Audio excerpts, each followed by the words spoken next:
High, hello everyone. আমি আজকেও তোমাদের সঙ্গে আবার একটা মাখার ভিডিও নিয়ে চলে আসলাম। আশা করি আজকের মাখার ভিডিওটা তোমাদের অনেক অনেক ভালো লাগবে। আজকের এই মাখাটা আমি কিভাবে করেছি দেখতে হলে অবশ্যই আমার পুরোটা ভিডিও দেখতে হবে। হাই, আমি গুড্ডান। আমার নতুন একটা ভিডিওতে তোমাদের সবাইকে জানাই অনেক অনেক ভালোবাসা। তোমরা হয়তো এতদিনে বুঝেই গেছো যে আমাদের বাড়িতে আমার ছোট্ট একটা ভাই রয়েছে, আর ওই ভাই একটু একটু করে টেস্ট করছিল আর ওর রিয়েকশানটা ছিল দুর্দান্ত।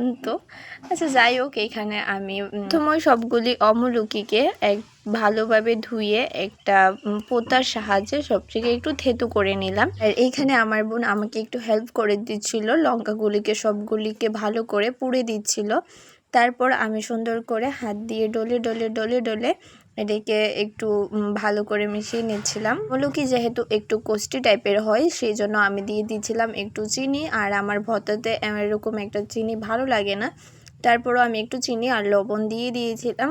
আমি এখানে অমলকির নিজস্ব টেস্টটাকে রেখেছিলাম, তার জন্য আমি আর কাসুন্দিটা দেইনি। আর তাছাড়াও আমার কোনো ভর্তাতে কাসুন্দি দিয়ে খেতে আমার একদম ভালো লাগে না। অনেকদিন পর তোমাদের সঙ্গে আরেকটা মাখার ভিডিও নিয়ে চলে আসলাম। তোমরা যদি এমন তোর সুন্দর সুন্দর মাখার ভিডিও দেখতে চাও তাহলে অবশ্যই আমার সঙ্গে থাকতে পারো আর কমেন্টে বলতে পারো। এখানে আমি সবগুলা অমলকিকে থেতু করে নিই, কারণ সবগুলা একবারে থেতু করলে একদম ভালো লাগে না খেতে, সেজন্য। আর দেখো, এখানে আমার ভাই একটু টেস্ট করছিল। আর আমার মনে হয় আমি এই সমস্ত ভর্তার আইটেম বা মাখার আইটেম তোমরা যেটাই বলো না কেন, এটা আমি একটু ভালো বানাতে পারি।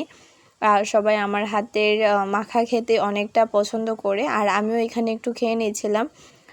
তোমরা তো আমার রিয়েকশান দেখে হয়তো বুঝতেই পারছো যে এই ভর্তাটা অনেকটা ভালো হয়েছে। হ্যাঁ, সত্যিই ভালো হয়েছে। আসলে এতটুকুই। রাধে রাধে সবাইকে।